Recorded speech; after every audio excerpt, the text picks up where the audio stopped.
Vi cercheremo casa per casa in tutto il mondo per sgozzare voi e i vostri bambini. Un messaggio dai contenuti violenti che fa rabbrividire, scritto a caratteri cubitali con della vernice rossa. È comparso sul muro dell'ex galoppatoio del Lido di Venezia lungo via Sandro Gallo. Ferma la condanna dal mondo politico, in primis dal Partito Democratico veneziano e regionale. Parole di violenza, parole forti, parole da condannare per non lasciare il minimo spazio a chi vuole usare questa situazione internazionale che c'è per seminare odio.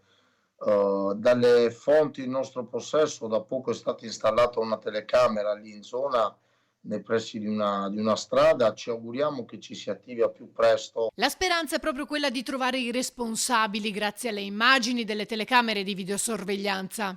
Un gesto che va sicuramente condannato e credo che ci sono tutti gli elementi per anche tentare di capire chi lo abbia fatto, ecco. Ci auguriamo che funzioni la telecamera. In poche ore la parete è stata ripulita da Veritas su disposizione del sindaco Brugnaro, che sui social ha fermamente condannato il gesto. A nome dell'amministrazione si legge: condanno le ignobili e infamanti scritte antisemite apparse lungo il muro. Una vergogna che ho prontamente fatto coprire, ha concluso. Fondamentale ora il lavoro delle forze dell'ordine nell'individuare il o i responsabili. È importante capire se c'è una matrice politica ben determinata o se è un cretino che ha voluto fare una cretinata. Questa credo sia la prima cosa, perché se è un cretino va sicuramente punito, ma se c'è una matrice politica credo la preoccupazione debba essere un po' più ampia.